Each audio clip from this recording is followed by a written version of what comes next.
여러분은 커피를 얼마나 즐기시나요? 매일 커피 한 잔씩은 마셔야 드신다고요? 커피는 좋은 점도 많지만 잘못 먹으면 부작용도 있다고 합니다. 당신은 커피에 대해 얼마나 알고 계신가요? 안녕하세요. 여러분의 건강을 지키는 1급 기밀 건강정보입니다.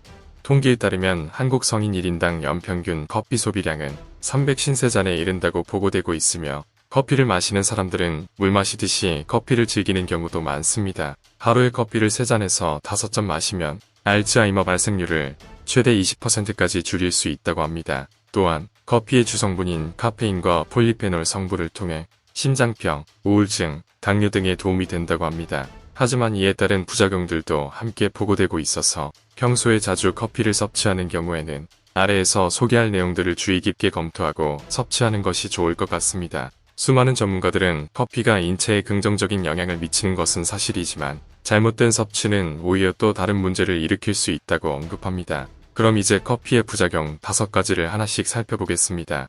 시작하기 전 건강을 위해 구독과 좋아요를 한 번씩 부탁드립니다. 첫 번째, 카페인 부작용.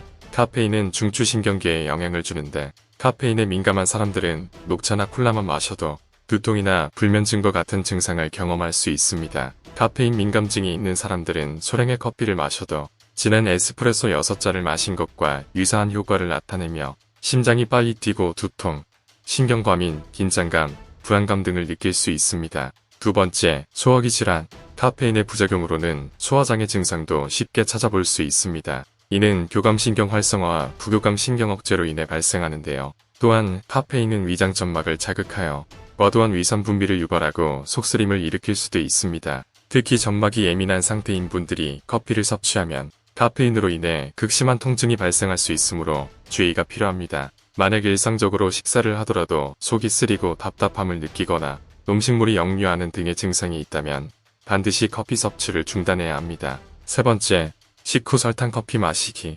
식사 후 가벼운 입가심으로 설탕이 포함된 커피를 마시는 것은 심각한 부작용을 일으킬 수 있습니다. 많은 사람들이 커피의 쓴맛을 줄이기 위해 달콤한 설탕을 첨가하여 마시는데 이와 같은 섭취 방식은 식후 혈당 수치를 올려 당뇨의 위험을 높인다고 합니다. 식후의 혈당이 급격히 상승하면서 인슐린 분비가 증가하는데 이때 인슐린이 지나치게 분비되고 남으면 인슐린 저항성이 증가하여 결국 제2형 당뇨병 발병 위험이 높아질 수 있습니다. 식후 설탕 커피를 꾸준히 마시는 사람들은 혈당 수치가 평균적으로 8% 이상 더 높다고 합니다. 네 번째, 오후 시간 커피 줄이기.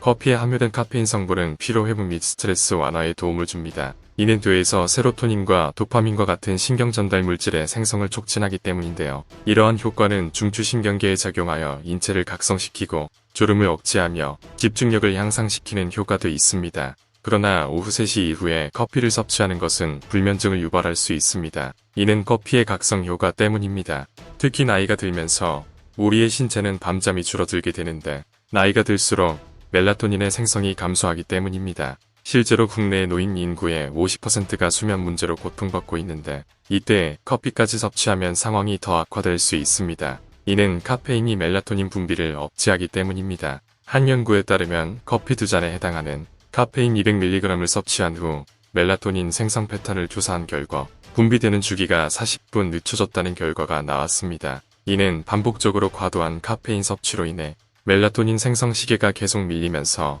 낮과 밤의 24시간 주기가 어긋나며 결국 수면 패턴이 깨지고 불면증을 겪을 수 있다는 것을 의미합니다. 따라서 가능하면 오후 3시 이전에 커피를 마시는 것이 좋습니다. 다섯 번째, 50대 이후 커피 섭취.